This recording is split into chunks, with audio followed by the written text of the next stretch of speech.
La escalada de crisis socioambientales a las que hemos asistido en los últimos años ha venido instalando la pregunta por cómo repensamos nuestra relación con la Tierra. La crisis socioecológica está demandando reimaginar las formas actuales de habitabilidad. La evidencia de esta urgencia está a la vista.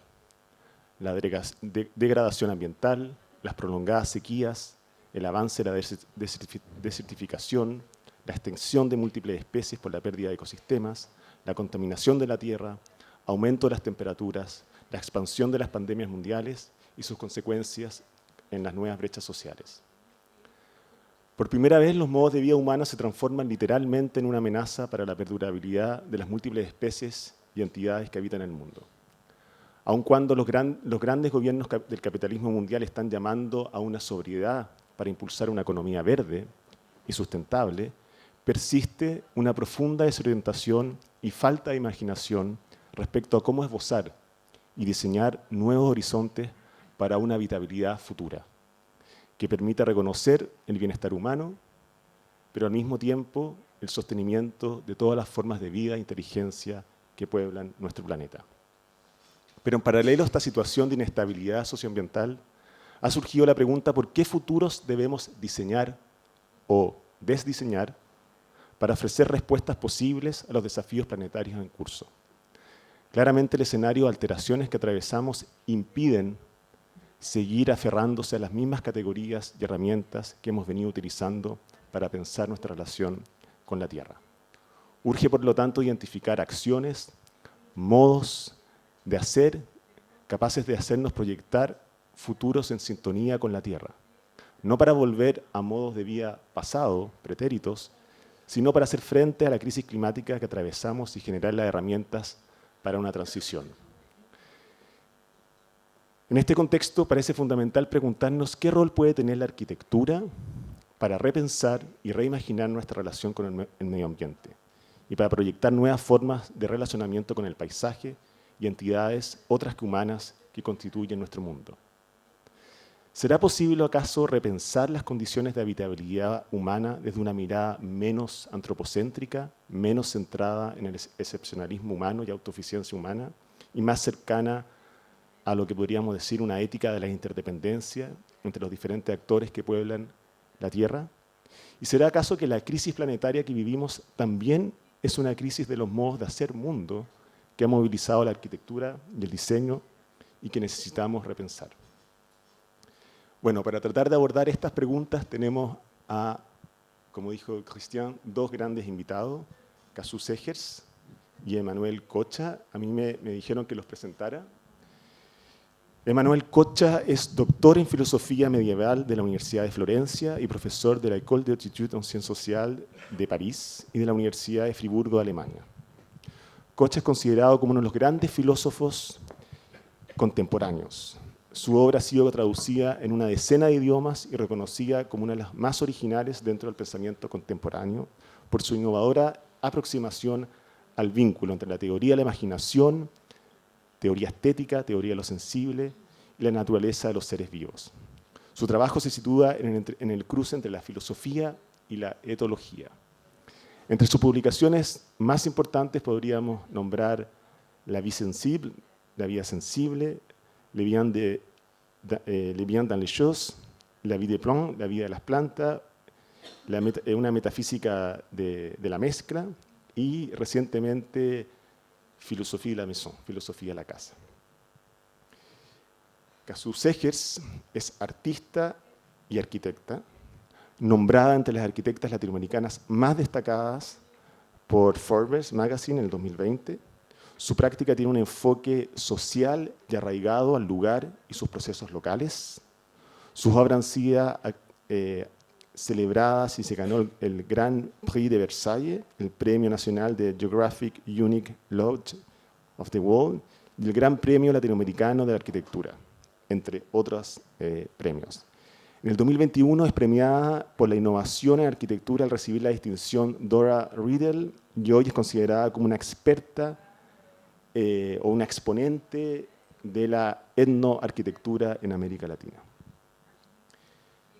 Con eso quiero partir con una primera pregunta. a Emmanuel. En el libro de Emmanuel llamado La vie des plans, una métaphysique de mélange, una metafísica de la mezcla, tiene una frase que dice lo siguiente: si es a las plantas a las que es necesario preguntarles qué es el mundo, es porque ellas son las que hacen el mundo. Las plantas no son un sujeto de estudio, un objeto de investigación, sino que están en el origen mismo de eso que nosotros llamamos mundo, porque ellas hacen de manera activa el mundo que habitamos. Entonces, a partir de esta frase sacada de este libro de Emmanuel, me gustaría, Emmanuel, si tú pudieras desarrollar en qué sentido las plantas pueden ser arquitectas y cómo se diferenciaría esta forma de arquitectura que despliegan las plantas con la arquitectura que hacemos nosotros, los humanos, o algunos humanos.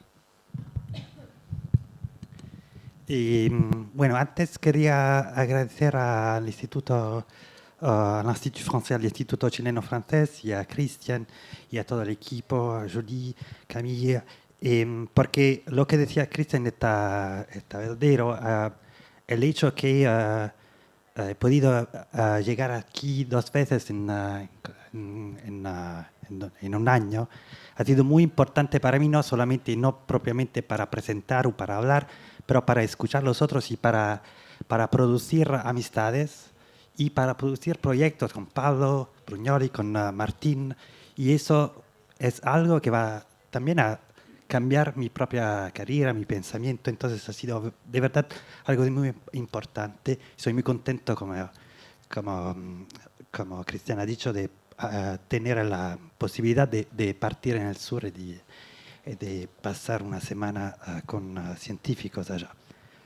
Para volver a tu pregunta, Martín, bueno, la idea del libro era una idea muy simple, que es la idea que se puede leer en todo libro de botánica, en todo manual de botánica, que es la idea que son las plantas que hacen de este mundo algo de habitable, algo de vivible, en el sentido que gracias a la planta hay 2 cosas que se producen, que es el hecho que la atmósfera del mundo tiene el 20-22% de oxígeno, y el mundo diviene respirable, en el sentido literal de la palabra, del término, y la planta también, por el mismo proceso, que el proceso de fotosíntesis, toman la energía solar y la emiten en la carne mineral del planeta, y así hacen posible nuestra vida en otro sentido, en el sentido que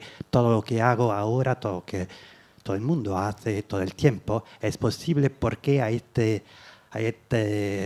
esta energía, que es una energía extraterrestre, que es la energía del Sol, que anima y que hace vivir esta carne terrestre, que es una carne muerta. Entonces, en este sentido, todo viviente, gracias a la planta, son también un poco extraterrestres. Y esta acción es algo importante porque transforma totalmente el mundo. No es solamente arquitectónica, es como cosmogónica, produce un mundo que no podría existir sin ellas, pero nos dice algo de muy importante, que es el hecho que, a la diferencia de lo que normalmente pensamos, un organismo viviente, un ser vivo, no se adapta al medio ambiente. Todo ser vivo cambia totalmente, produce, manipula el ambiente en el cual vive. Las plantas son el ejemplo más evidente, pero hay muchísimo. Todo animal, todo hongo, tiene que modificar el medio ambiente para transformar este medio ambiente en algo de vivible. Y eso es importante, y para 2 razones. En primer lugar, es importante porque tenemos que empezar a pensar que la Tierra no es un medio ambiente natural, es algo que ha sido producido por los seres vivos. La Tierra en el comenzamiento, en el origen, era una masa de fuego totalmente inhabitable y ha sido producida como habitable por la acción de millones y millones de generaciones, de millones de especies distintas que han hecho de este planeta algo de hermoso, nada mal.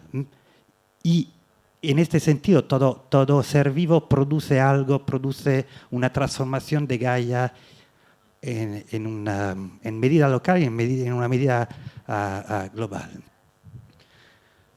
Eso, entonces, se podría decir que todo ser vivo es, en un sentido, un diseñador, una especie de designer de la Tierra, del planeta, un diseñador planetario. Las plantas son también arquitectos en otro sentido, que es, solamente un comentario a lo que decías sobre el hecho que todo ser vivo es un diseñador y todo ser vivo es un manipulador del planeta. Es que, por ejemplo, un biólogo del siglo XIX se preguntó la cuestión, ¿cuál es la influencia de los seres vivos sobre sobre la Tierra? Y él comprendió, se llamaba Labarthe, que comprendió por la primera vez que todo centímetro, ¿cómo se dice? Centímetro cuadrado de la Tierra, y no importa si es atmósfera, litosfera o hidrosfera, si es el aire, el suelo, el agua, todo centímetro cuadrado de la Tierra es una modificación, ha sido modificado por alguien o es ello mismo como el cadáver, el cuerpo muerto de alguien que ha vivido. Entonces, la Tierra es lo que resulta de la vida, no es el espacio habitado por los vivos, es la carne de los vivos ella misma.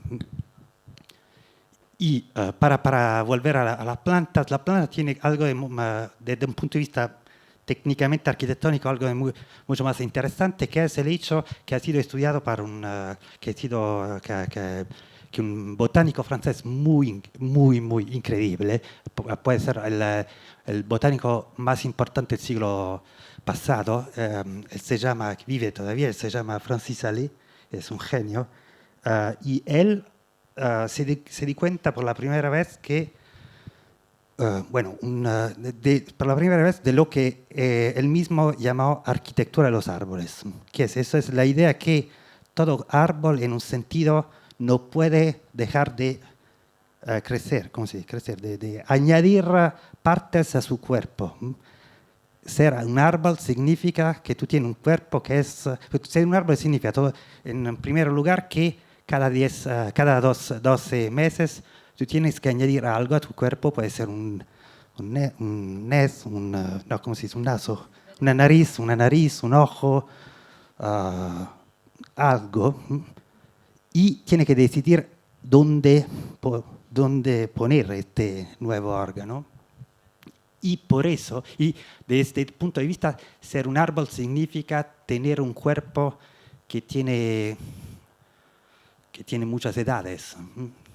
Tener un cuerpo que tiene, por ejemplo, que tiene una parte que tiene 2 años, otra parte que tiene 200 años, otra parte que tiene 2 meses. Es algo de muy lindo.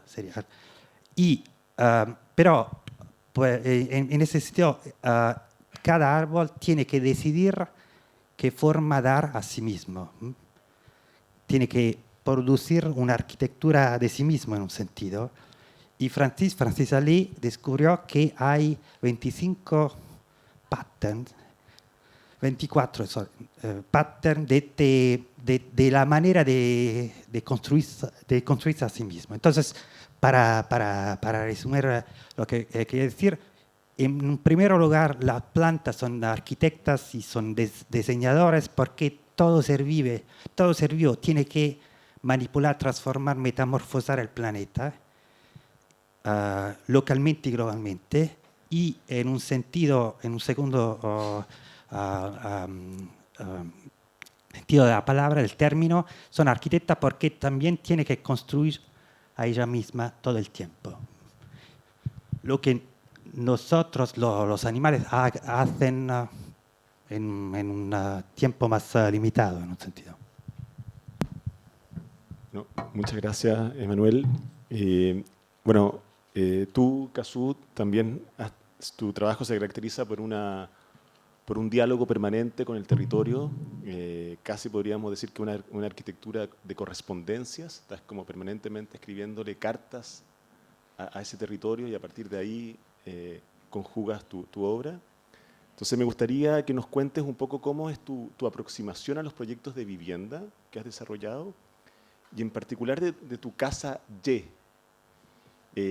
Si pudieras contarnos sobre tu manera de aproximarte al territorio y también cómo la casa que tú despliegas modifica también la relación que tienen los habitantes con ese entorno en el cual van a vivir.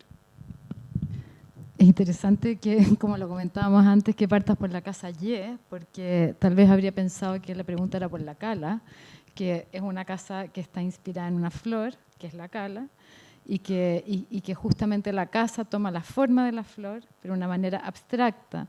Entonces voy a ir a la cala primero, porque para mí la cala es mi casa tesis, es mi primera casa, y fue con la que gané el Gran Premio Latinoamericano de Arquitectura.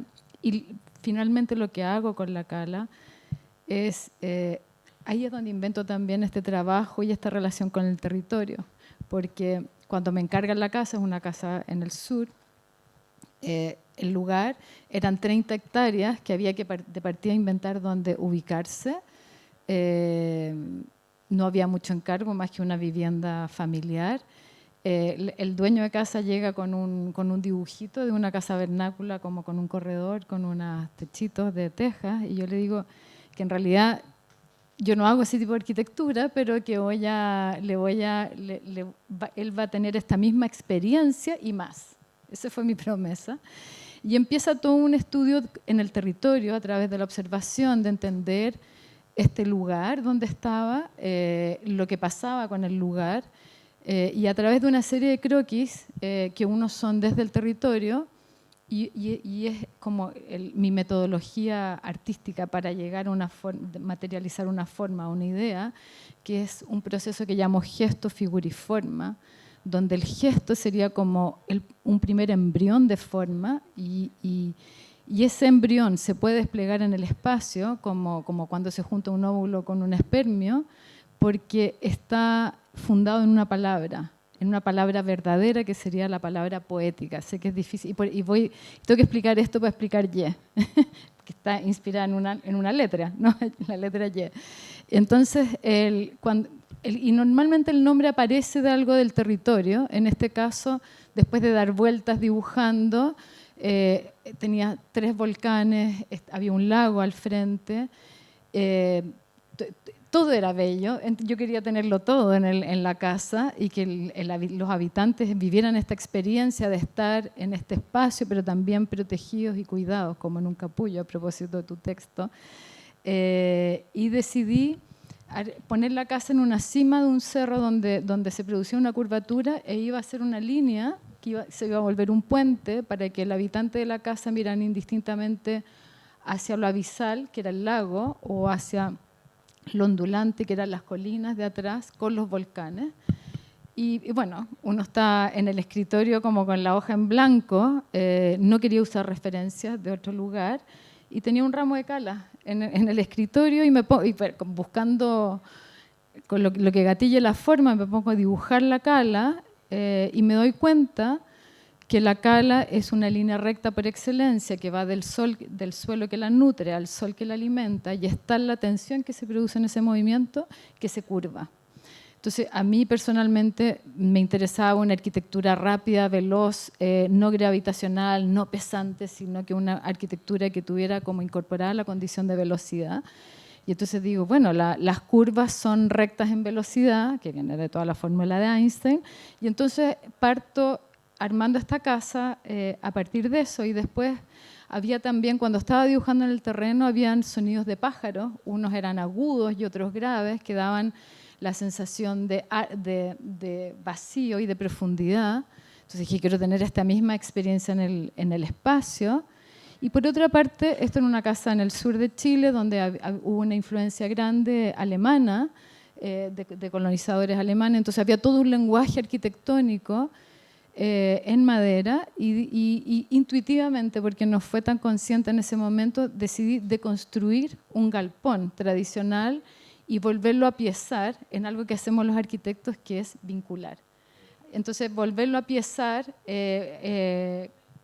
articulando los vínculos y haciendo la pregunta por cada una de las uniones. Entonces articulé pisos, muros y techos en función de un vacío, que este vacío es este vacío habitable y que estaba estructurado por este puente. Y dentro de todos los estudios de la cala me di cuenta además que la cala crecía en espiral y que se abría la luz y que las nuevas formas están en la naturaleza, nuevamente, como me vuelve a aparecer una vez más, pero depende desde donde uno la visita. Y finalmente, la casa es una cala, pero es una cala abstracta. Entonces, todo lo que dialogaba con el lago, que era lo abisal, el vacío, eran planos rectos, y todo lo que dialogaba con la espalda en serenidad, donde estaban los volcanes, eran planos curvos. Y toda esta como expansión o locuras de forma estaban amarradas por los techos.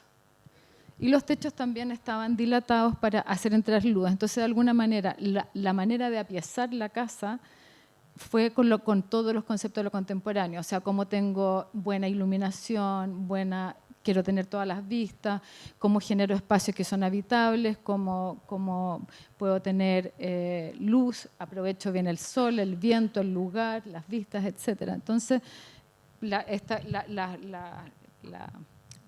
los volúmenes habitables se giran al norte para buscar el sol, la casa queda hacia como el oriente y la espalda en serenidad, y uno circula esta casa como en espiral, que es la manera como crece. Entonces, en todo ese juego, lo loco es que yo, cuando le presenté el anteproyecto a este señor que me pidió esta casa vernácula, yo nunca llegué con una casa, llegué con todas estas ideas que estoy contando. Entonces los amigos que nos presentaron, le decía por detrás, está loca. Y él, tengo que decir que la arquitectura se hace con un mandante que de alguna manera confía. Y él, no sé qué le pasó, algo le dije, en todo lo que le dije, que él confió y se lanzó a hacer esta casa, muerto de susto. Por suerte que mi ex marido fue el que construyó, porque también tenía que salir barata, y gracias a que él construyó también trajo un lenguaje arquitectónico en madera que creo que hasta ese momento no existía, y que era como dejar todas las estructuras a la vista, y yo fui como trabajando ciertas partes como con las maderas cepilladas. Entonces se produjo un trabajo entre lo rústico y aparece este concepto de lo leve y precario, que yo lo he conversado mucho en todas las charlas, en que digo que Latinoamérica tiene una postura artística frente al mundo y que es un hacer con lo que se tiene a la mano, que aprende de los procesos locales, y este hacer se llama de lo leve y precario, donde leve es esto de que uso los recursos que tengo a la mano porque finalmente nunca tenemos grandes presupuestos, y precario no es pobre, sino que es lo necesario para hacer, ¿no? Entonces bueno, toda esta larga historia para contar la Y, y la Y sería una casa que está como hecha hace no tanto tiempo, y está inspirada en la letra Y básicamente de dónde llega la letra Y no tengo idea, la verdad, pero tuvo que ver porque es un azar siempre la palabra poética, ¿no? Hay un poema de Mallarmé que dice que un golpe de dados nunca suprimirá el azar. Entonces, viene de donde venga. Y lo importante es cómo uno lo usa para la inspiración. Y en este caso era una pareja en segundas nupcias que vivían en Temuco y que se querían cambiar a este lugar, tener una casa como de fin de semana, que es en Valdivia, y estaba frente a un río, como río-lago, que es el río Cayumapu, que se formó después del terremoto del 60 en Valdivia, que fue un terremoto que transformó toda la tierra. Y era básicamente como un humedal este río increíble, lleno de pájaros, de nenúfares, o sea, es un lugar como de una belleza natural tan increíble que yo dije, bueno, voy a hacer un pabellón frente al paisaje donde se pueda estar adentro y afuera al mismo tiempo. Y ya hacía un rato estaba trabajando como en una especie de democratización de los espacios en los cuales no quería que los recintos tuvieran usos fijos, sino que pudieran tener multiusos. Entonces, finalmente, este pabellón entra en diálogo con el territorio y entra en diálogo con él, incorpora toda la belleza natural que tiene el lugar, de nuevo buscando el tema de buena iluminación, de buena vista, de buen vivir. Y la Y aparece porque, como era una pareja en segundas nupcias, tenían hijos cada uno grande, entonces se hace un volumen que es para la pareja y otro que es para los hijos cuando vienen de visita, y después una tercera pata que sale, que él era un gran parrillero y le gustaba hacer muchas fiestas, entonces como de dónde ponemos el estacionamiento y dónde ponemos este lugar para recibir, y todo eso está articulado por un centro que yo quería poner un fuego ahí, muy ritual, porque al final todo esto tiene que ver con cómo resacralizamos la tierra y cómo para nosotros reconectarnos con la naturaleza y de esa manera volvernos sustentables y ecosistémicos. Finalmente ese fuego era poco práctico porque se podía quemar la casa, así que lo que hice fue una lucarna que mete como un rayo de sol que hace este fuego y es el que articula todo este discurso. Y lo interesante de la casa Y es que es una casa leve y muy precaria porque es como la versión económica de otra casa que había hecho en el lago Maihue, que se llama la casa Yu, que tiene que ver con Yu de la lluvia. Creo que ahí contesté, ¿o no? Sí. Sí.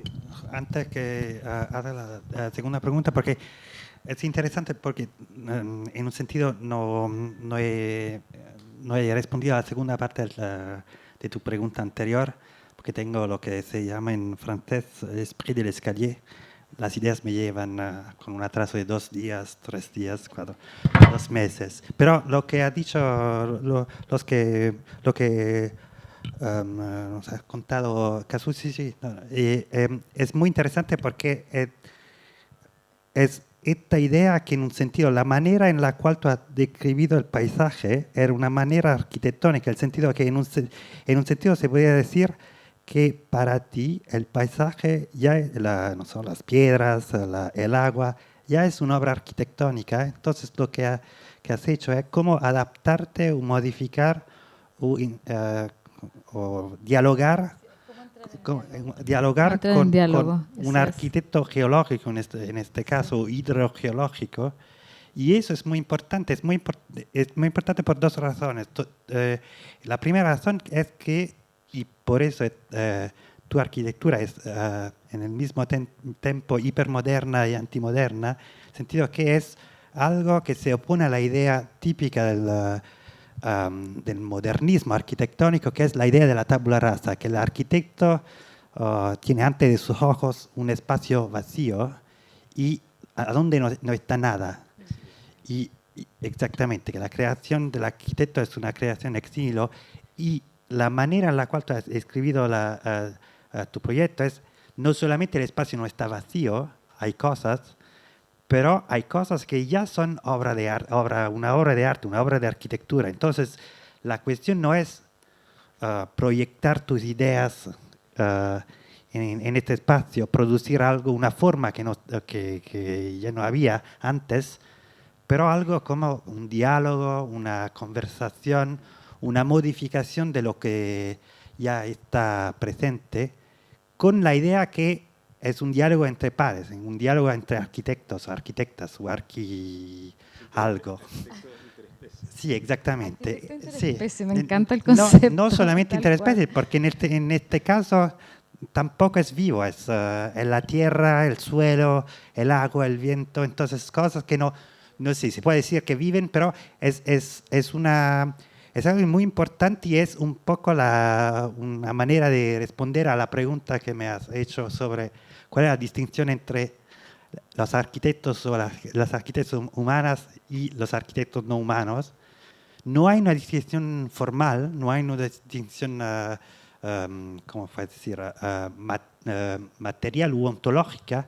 Hay solamente el hecho que si una arquitecta es una buena arquitecta, claro que toma la arquitectura que ya está presente para hacer posible también la vida de algunos seres humanos. Pero esta es, desde un punto de vista teórico, desde un punto de vista poético y formal, es muy interesante y es muy increíble la manera en la cual te ha describido el paisaje, porque no era una descripción formal, sino como si ante tus ojos fuera una ciudad Sí, no humana. sí. Entonces tú tenías que poner nuevas formas en estas ciudades. Disculpa, ese era solo... No, me encantó la manera como te llegó, de verdad, sí. Sí, tenía una pregunta sobre el capullo, pero quiero seguir en el tema de la casa, de la vivienda, que era una pregunta para Emmanuel. Para los que no saben, Emmanuel escribió un libro muy bello que se llama Filosofía de la casa, que va a salir traducido al español este año. Y uno de los argumentos centrales de este libro es que la casa no puede ser definida como los metros cuadrados que tiene, por el techo que tiene, sino más bien que la casa es un orden moral. No creo, él puede explicar después a qué se refiere un orden moral, y voy a parafrasear.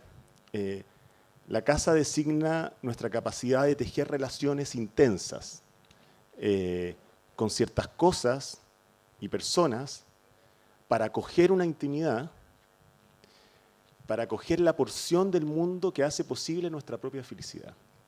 A partir de esta reflexión me gustaría preguntarle tanto a Cazzu como constructora de casas y a Manuel como filósofo, en este caso de la casa, si deberíamos comenzar a repensar esa unidad moral moderna de la casa como un lugar donde cobijamos relaciones solamente humanas y que es una unidad que es generalmente estática, fija, no se mueve en la casa, o de repente hay comunidades que sí las mueven.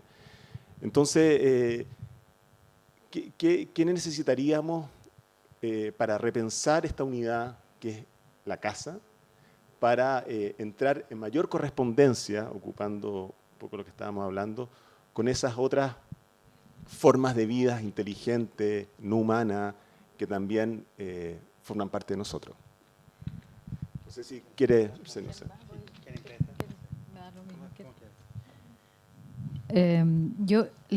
Desde la arquitectura y desde mi ser constructora de casas, creo que siempre he trabajado para una dimensión espiritual. O sea, la casa es la forma de una familia, por ejemplo, si fuera una familia, y uno tiene que conocer la familia así como conoce el territorio. La familia también es un territorio, por lo tanto, uno le da forma a esa forma de esa familia, pero además uno es capaz de leer como esa dimensión espiritual, que es lo que los arma, los une, les da sentido de vida. Entonces, solamente quiero como plantear eso, y desde ahí, bueno, sale la casa y por eso salen los nombres y sale la manera de resolver que entra en otras dimensiones. Obviamente la arquitectura es un arte n-dimensional, así que hay muchas capas siempre conversando, no solamente una. Te dejo la palabra. Bueno, esta idea de pensar la casa, el hogar, más que la casa, como una entidad, una unidad moral, es muy simple. Escribir el libro porque he mudado algo como, se dice mudar, ¿no? Sí, sí. Mover, mudar. Algo como 30 veces. Y cuando mudas, haces esta experiencia que es muy interesante. De hecho, que en un sentido... La esencia de un hogar no son los muros, el techo, son las cosas y las personas, los animales, que tú tienes que traer contigo, llevar contigo, para ser feliz. Y en este sentido, un hogar nos dice algo muy interesante, nos dice que para ser feliz uno tiene que la felicidad, estar bien en este mundo, no es solamente algo psicológico, no es solamente una serie de sentimientos, un orden de la voluntad, no, es un pequeño mundo, un mundo pequeñito que está más cerca de nuestro cuerpo, en el cual, o al cual queremos volver todos los días, al término del día. Y esta idea es muy interesante porque es una idea materialista de la felicidad y porque nos dice también que la esencia de la materia, la esencia de las cosas, la persona es espiritual, como decías. Pero como tomar en serio esta idea, tomar en serio que una casa es como la selección, el conjunto de lo que hace posible habitar en este mundo, desde un punto de vista moral, para producir una felicidad personal, porque la casa es como la coincidencia material de un proyecto personal de vida y de este mundo, y al inverso, la forma que el mundo tiene que haber para que nuestra felicidad sea posible. Si uno toma en serio esta idea, claro que ¿cómo se puede decir? El proyecto arquitectónico, la construcción arquitectónica muda de sentido totalmente. Y en el libro, no sé, voy explorando las distintas formas que puede tomar la felicidad en los distintos espacios que hacen un hogar, una casa. Pero para responder a tu pregunta, porque la pregunta era cómo uno tiene que modificar o pensar distintamente la casa del futuro, y Pablo ha hecho una increíble exposición sobre este tema también. Para mí, pero esta es ¿cómo se puede decir? Algo muy personal que es ligado a mi origen. ¿Cómo? ¿Cómo? Sí. Para mí el modelo debería ser la cocina. ¿Por qué? Porque en el departamento burgués tradicional es un espacio que está en un sentido concentrado totalmente sobre lo humano, y sobre algunos humanos, y sobre las cosas, algunos artefactos y humanos. Nadie puede entrar, no todos pueden entrar. En la cocina pueden entrar, no pueden, deben entrar todos y todas.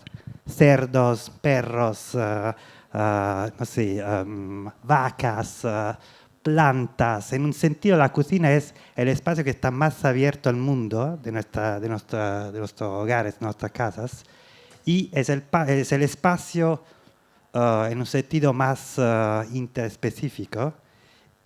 Y porque, claro, que es un espacio donde vamos a comer todo lo que entra, casi todo,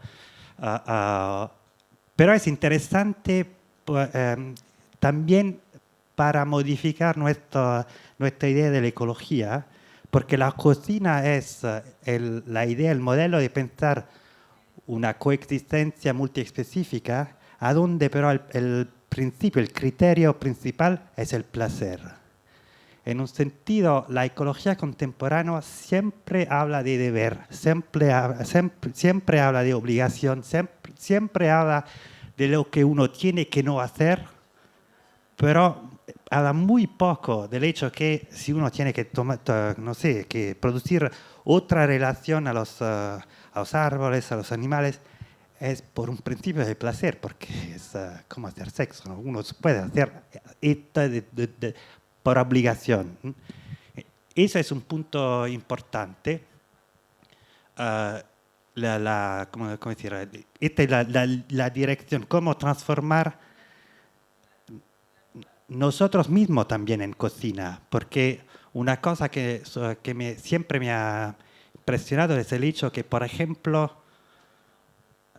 una madre se transforma en cocina para su hijo o para su hija. Lo que es. Y en un sentido nos cocinamos todo el tiempo para producir placer en el otro, ¿no? con el perfume, con el traje. Entonces, esta sería una dirección interesante para repensar el hogar del futuro y abrirlo a todas otras especies.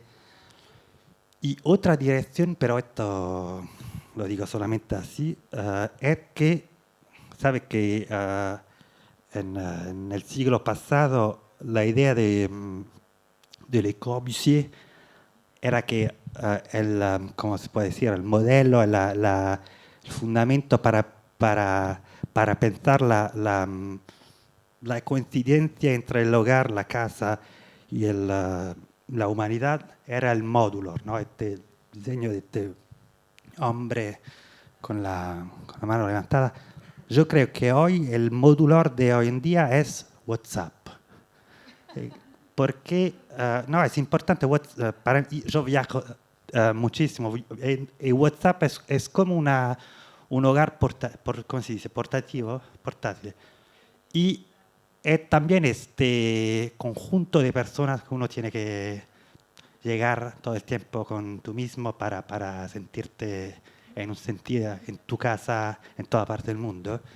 Y es importante porque en un sentido esto nos dice que la casa no tiene más una raíz totalmente territorial. La casa es más planetaria que local. Y esta idea creo que será muy importante en el futuro.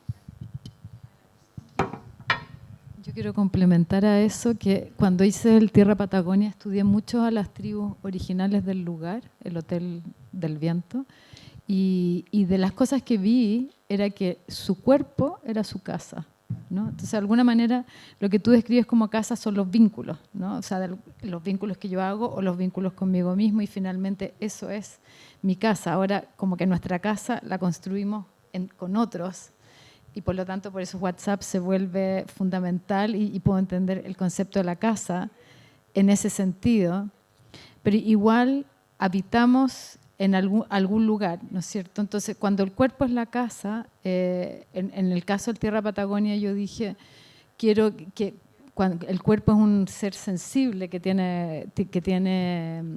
percibe los elementos, percibe el clima,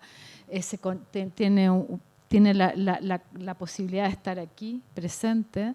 De hecho, usaba siempre una imagen de un chamán Selknam meditando desnudo sobre los hielos, porque estaba tan pleno de sí con los elementos que podía estar desnudo en el hielo, con el frío. Entonces, como que de alguna manera, pensando como un proyecto contemporáneo, ¿no? Es como un edificio, no es un contenedor que te aísla del mundo, sino que te permite entrar en diálogo, pero como somos seres domesticados ya no podemos estar desnudos frente al hielo. Entonces necesitamos una piel que nos vista, que sería la casa, pero esa piel tiene que tener esa capacidad de sensibilidad. Eso es cuando estamos en el mundo todavía material y uno entra a un espacio y lo habita. Ahora, lo que tú planteas con el WhatsApp y que finalmente nuestra casa está ahí, es sumamente interesante y provocadora, como de cómo sería la construcción de la casa, cada uno de los lugares donde uno está cuando viaja y que quedan vinculados a través de esa red de WhatsApp, de estas relaciones que yo establezco, por ejemplo. Sí, eso, una casa más nómade y vamos a ser mucho más nómades por razones climáticas, entonces va a ser importante pensar la movilidad de la casa, una casa que coincide en un sentido, en el mismo sentido que tú decías antes, con un traje, con algo que te ponga, con la piel en un sentido. Y sobre todo también el hecho que WhatsApp es algo que nos dice que la casa es una dimensión más psíquica o espiritual que física, que espacial. En un sentido, yo creo, y lo que deciste antes, o tu práctica en general, lo demuestra. La arquitectura del siglo de este siglo, de siglos que van a venir, no será más una arquitectura del espacio, porque el espacio no existe más. Si uno toma en serio la idea que la Tierra ya está, todo el espacio de la Tierra está vivo o está construido por otros vivos, entonces no hay espacio, hay otros con los cuales uno tiene que relacionarse. Entonces, el problema de la arquitectura será más un problema social, psíquico, que un problema arquitectónico, que un problema geométrico o espacial. Y WhatsApp es eso. WhatsApp es como la reducción del espacio a una unidad. Aquí está mi mundo espiritual, en un sentido. Todos mis amigos, mis amigas, personas que quiero. Y está aquí en una manera no geográfica y no territorial. Y esta, para mí, es la definición de casa. La intimidad psíquica con alguien. Y la intimidad en el sentido que lo dices, el hecho que hay una máquina, en el sentido de Le Corbusier, sí, que me permite de producir con un gesto inmediato esta intimidad con las personas que quiero. Y una casa tiene que hacer eso. La casa, comparto mi casa con mi hogar, con mi hija, y la casa tiene que hacer eso. Producir una intimidad que es también una forma de respeto a la vida del otro. Y nuestra casa en piedras no producen eso ahora. Pero va a ser mucho más importante reflexionar sobre qué es una casa como una máquina psíquica que nos permite esta intimidad. Sobre todo esta intimidad que no es más porque este es otro problema, pero la casa hoy en día son construidas sobre un modelo de familia totalmente arqueológico, completamente arqueológico, de un modelo de familia y de sociedad que es del siglo XVIII, XIX.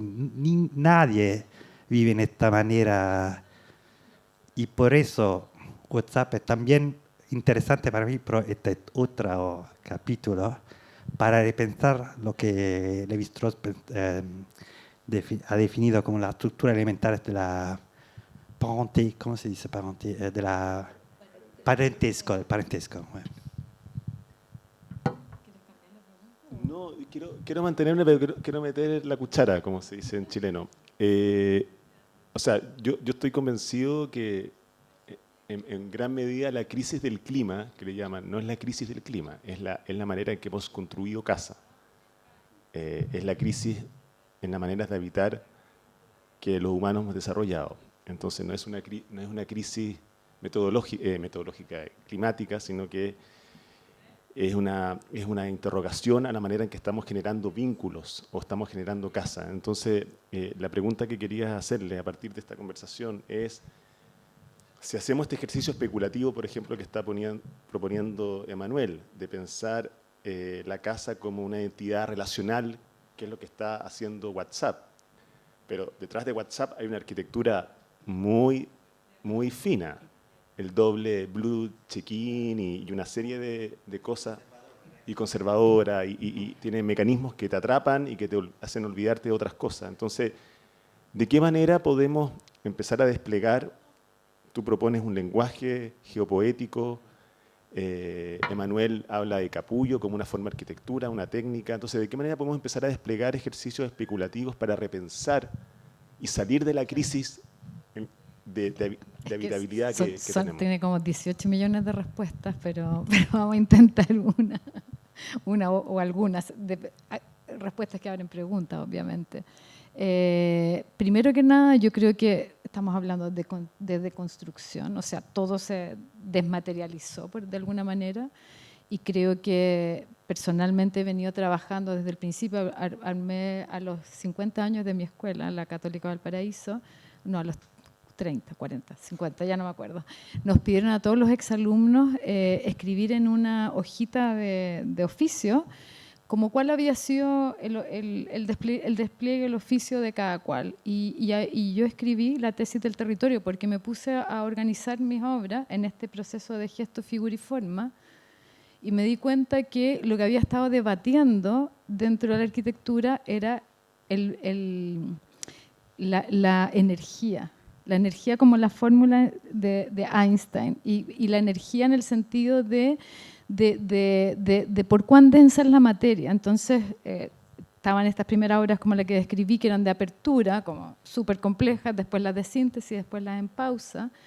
Y entonces la pregunta de Einstein es, cuando uno pone una masa en aceleración, se desmaterializa. Entonces, entonces ¿soy yo? Bueno, da lo mismo. Entonces, mi pregunta era por cuán densa es la materia, esta materia que nos envuelve y genera el contenedor, a propósito de esta pregunta que nos desafía y que tiene que ver con la velocidad y que tiene que ver con esto que estás planteando de que nuestra casa se vuelve WhatsApp.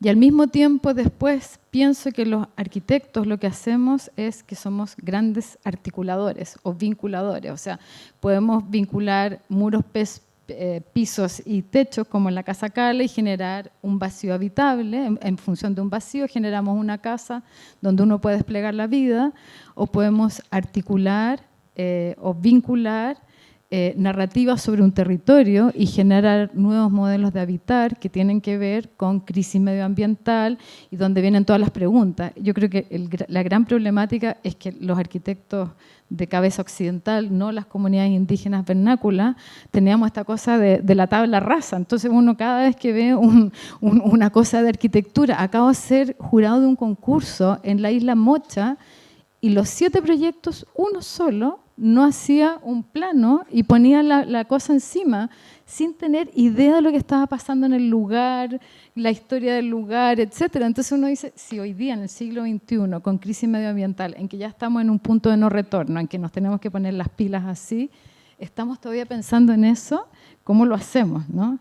Pero bueno, me fui a otro lado. Pero finalmente estamos en esta gran pregunta abierta, creo yo, y hay muchas respuestas, pero creo que la respuesta para mí sobre la casa, por un lado, lo que hablé de que se vuelve un espacio completamente democrático y ya no son lugares con funciones, tampoco es una máquina del habitar, sino que es un elemento que entra en relación con el paisaje, con la naturaleza, con mi historia, con mis vínculos, con cómo quiero habitar y donde puedo desplegar la vida, porque lo que me pasa con WhatsApp, que lo uso muchísimo, pero me agobia a veces, me quita mucha energía. Entonces digo, y necesito volver, y perdón que sea autorreferente, pero es que es algo que me pasa mucho, volver a mí, y ese estar en mí es también estar en mi espacio, o sea, estar en un espacio físico, no digital solamente.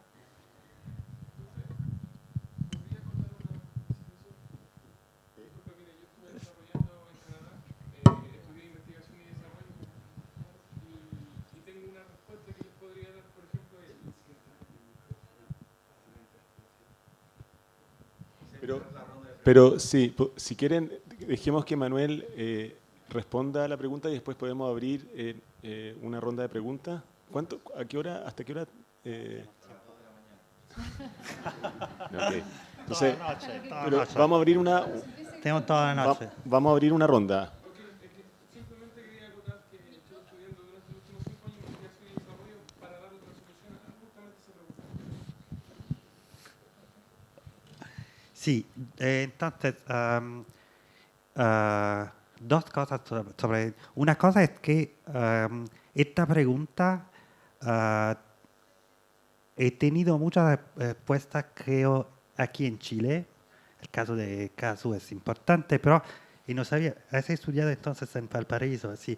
Y tenemos también un ejemplo increíble que es la ciudad abierta, que es esta idea, más allá del resultado, pero la idea que la arquitectura tiene que ser una cosa viva entre un paisaje vivo que se muda todo el tiempo.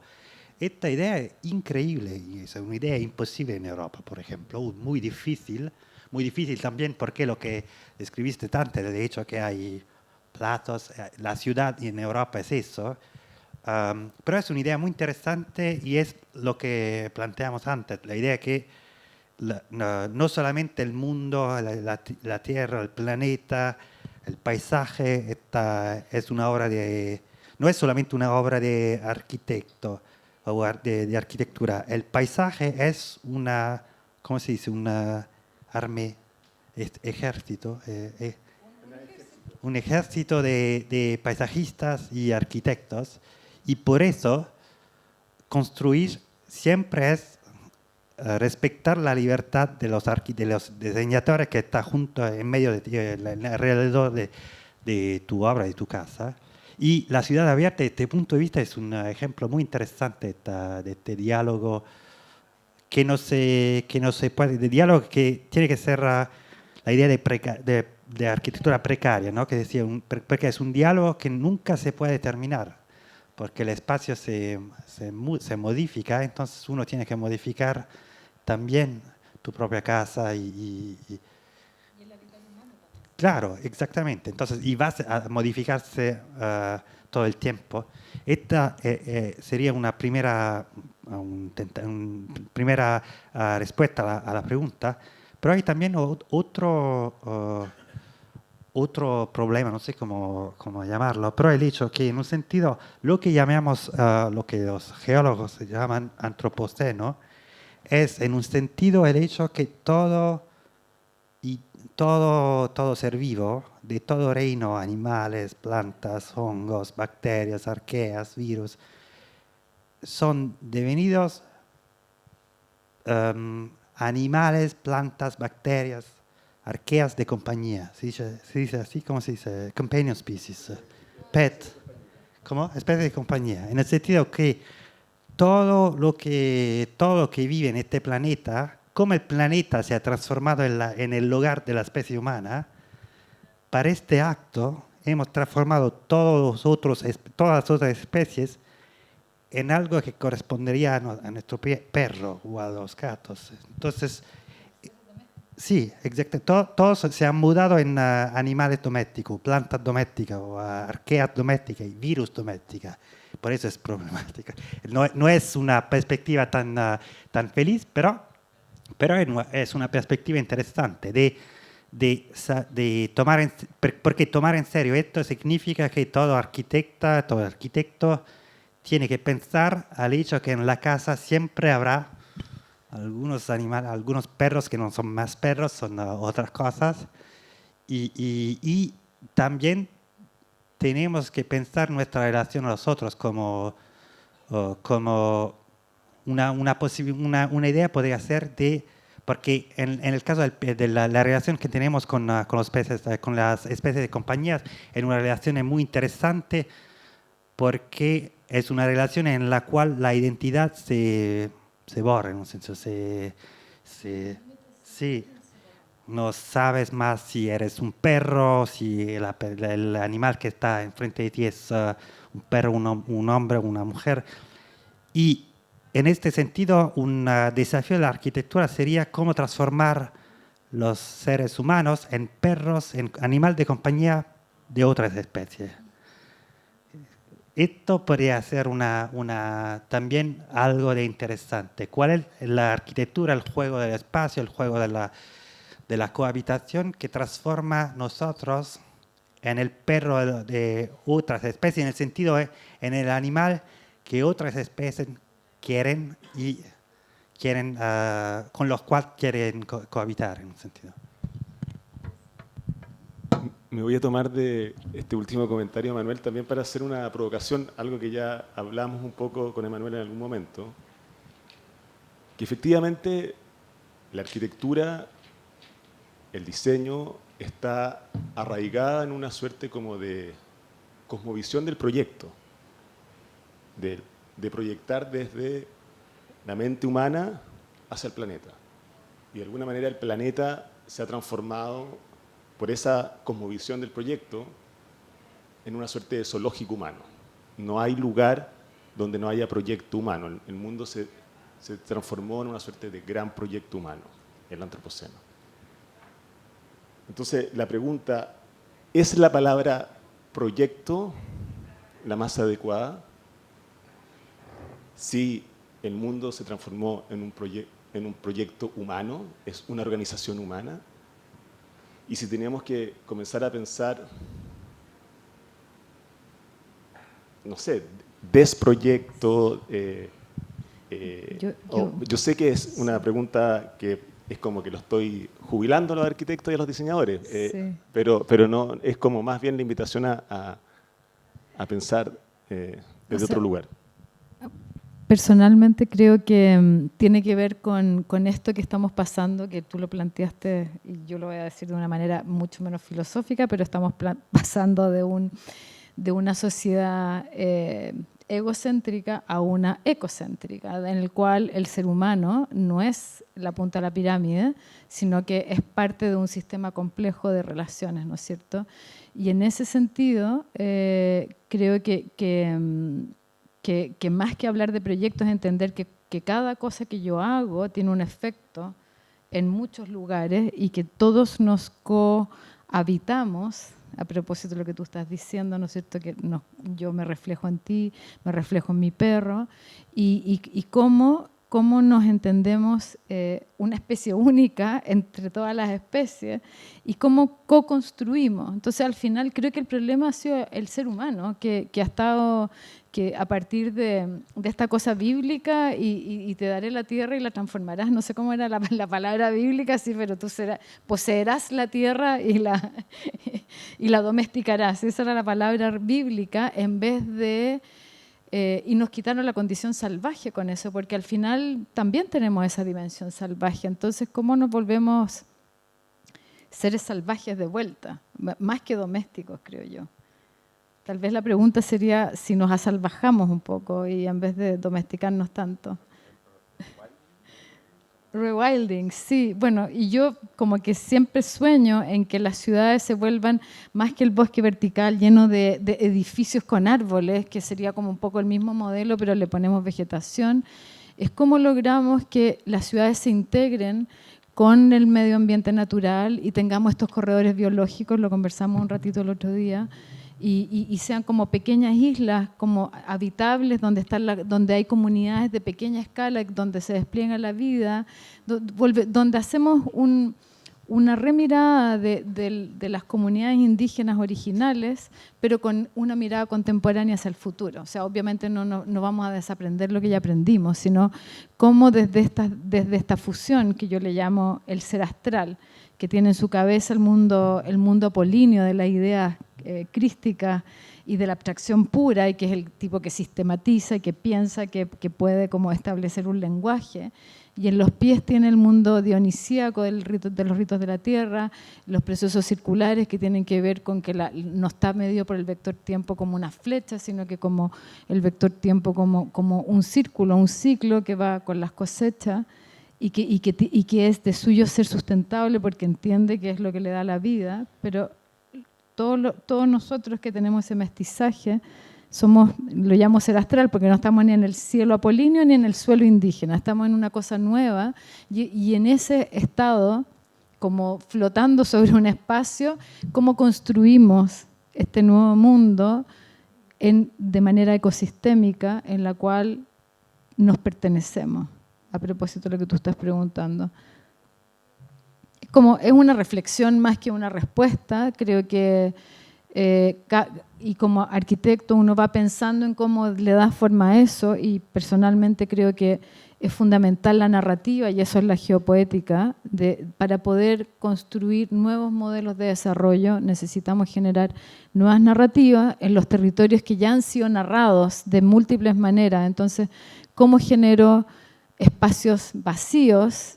Y ahí hemos inventado un concepto que se llama el umbral, que es un signo territorial que marca el lugar, y miro a Vicente que está allá porque es un proyecto colectivo, que marca un lugar, lo signa para abrirlo a estas nuevas narrativas, pero también toma es alguien que es como el dios de las dos caras, que mira el pasado y también está abierto al futuro, y esto es un punto territorial espiritual donde uno se para y está en el centro para abrir esta nueva manera. Porque al final no tenemos la respuesta, estamos construyendo este nuevo paradigma y lo estamos haciendo entre todos, y cada uno va aportando un pedacito de visión a esta nueva nuevas maneras.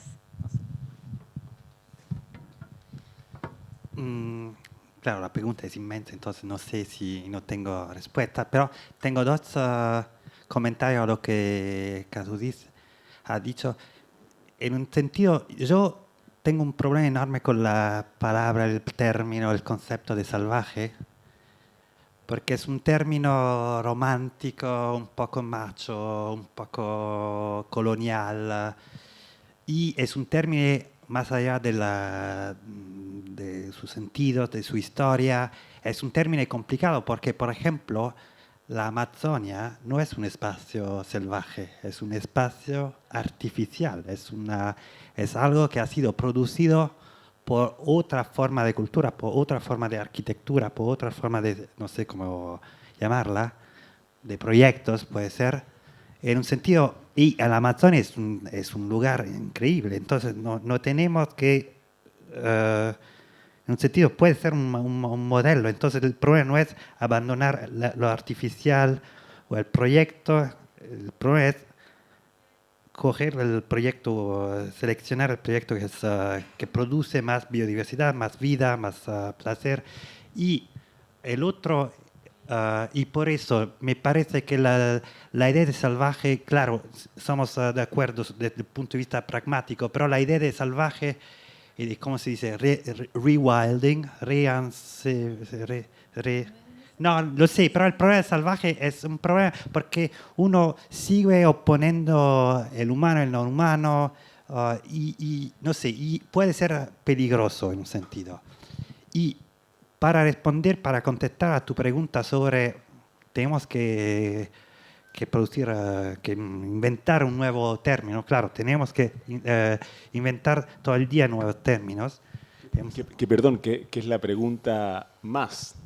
Es como la idea del proyecto tiene que ver con seguir generando proyectos, que es un poco Pero en este punto, no, el problema no es dos cosas. En un sentido, no. La solución no puede ser el desproyecto, la eliminación del proyecto, la eliminación de la voluntad, porque el problema no es la voluntad, el problema es el objeto de la voluntad y el hecho de que el proyecto es una voluntad pequeña, muy burguesa, muy estúpida. Entonces el problema no es pasar del proyecto al desproyecto, el problema es pasar del proyecto al sueño. Y el sueño es una intensificación de la voluntad, de la intención y del mundo que puede estar en un proyecto. En un sentido, el sueño es el proyecto intensificado millones de veces. ¿Y por qué es interesante? Es interesante sobre todo porque el sueño es más interesante. Y el sueño es interesante porque en cada vez que nos hacemos un sueño, no podemos más distinguirnos del objeto del sueño. Cuando uno sueña, no sé, de estar caminando, paseándose sobre un río, Jung decía, en este momento tú eres la persona que está paseando, las piedras, el agua, el cielo, las nubes, las lluvias, todo. Entonces, soñar significa producir esta continuidad material también con lo que sueñas. Por eso, el problema no es el proyecto, es que el proyecto es una voluntad muy, muy, ¿cómo se puede decir? No intensa, ya muy pequeña. Y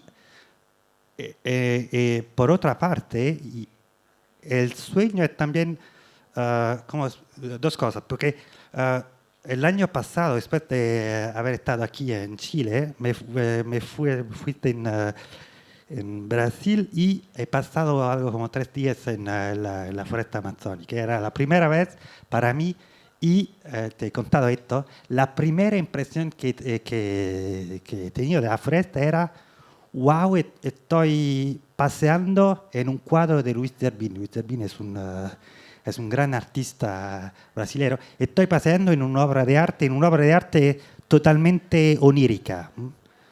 Y en un sentido esta impresión era interesante porque cuando uno lee la mitología de los Yanomami, por ejemplo, o la mitología de los pueblos amazónicos, ellos te dicen que la sola manera para entrar en contacto con el espíritu, los espíritus de la foresta es el sueño.